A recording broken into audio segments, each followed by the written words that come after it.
Clock here as they keep it on the ground.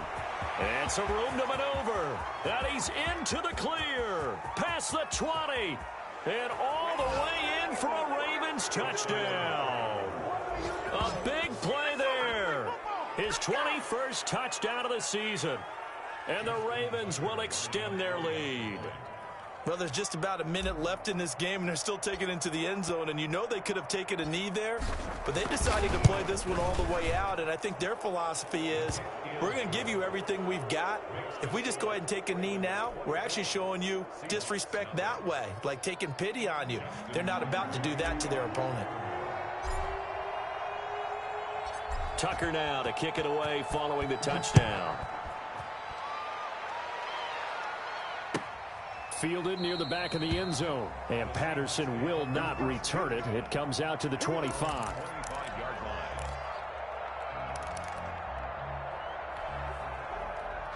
Here's the Seattle offense ready to get this drive underway. Let's just be frank. They're playing for pride at this point. That's all that's left, because victory, not a chance now. And I can't wait to see how they actually go about doing it, because there are a lot of people watching the body language of the guys on the field now, and if they call plays they want. This is caught at the 20. And they're going to have this in a great spot way down in Baltimore territory. First and 10 at the 20-yard line. From the red zone now, they'll look to throw. And he will score. Touchdown, Seattle. A 20-yard touchdown. And the Seahawks are able to cut into that deficit. Coaches must really like to see that from the quarterback, because he's had the interceptions in this game, but they're able to connect on the touchdown pass. And teammates love to see that, because they know that they miss blocks during a game, but they come back and make them later on. They miss tackles, right? They miss making plays, but the spotlight is magnified on your quarterback. And when he stands up to the pressure and comes back and throws a touchdown pass after throwing some picks earlier, they feel great about that guy. And likewise for him personally, as a rookie quarterback, has to give him more confidence. Operating from the gun, Mullen.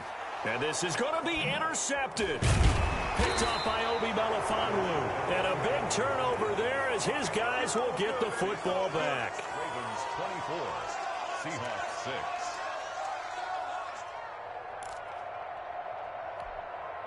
So despite the huge deficit, they're going to keep fighting. Here comes the onside kick. And this is going to be recovered by the hands team. And that should just about put a capper on this one. Well, fourth quarter, they felt like they needed the football back. Unfortunately, they couldn't get it.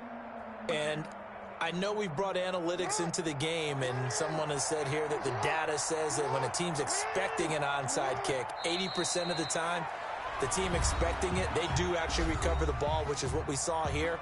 I just wonder if that number is much more of a anecdotal type of a number. Kind of like when the coaches tell us, well, when you score on special teams, 93% of the time you win the game.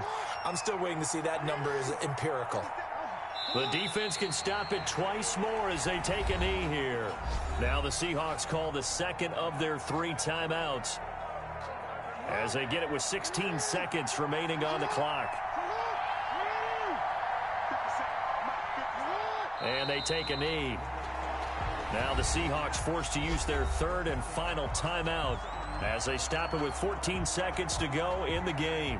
Here's Matt Hawk now. He's been terrific so far.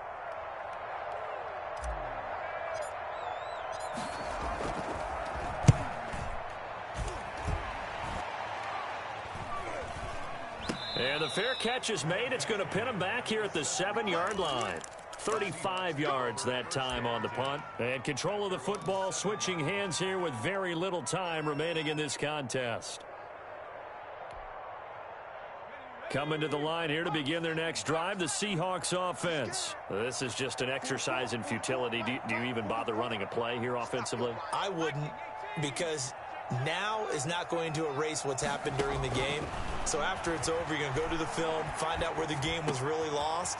But this is not a situation now where you're going to make up for anything.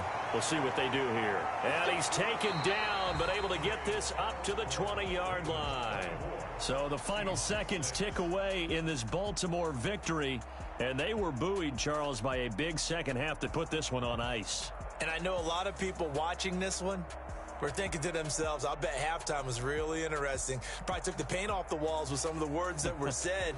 But I get the sense that it was much more of the adjustments they made. They came in with a game plan that we saw that didn't work in the first half.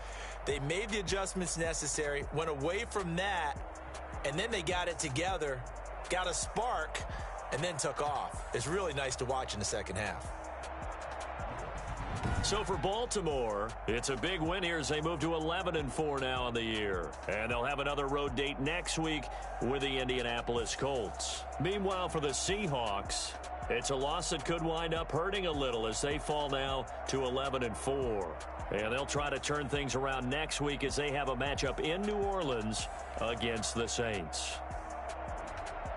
So for our entire crew, alongside Charles Davis, I'm Brandon Gaudin. Thanks for watching, everybody. We'll see you next time.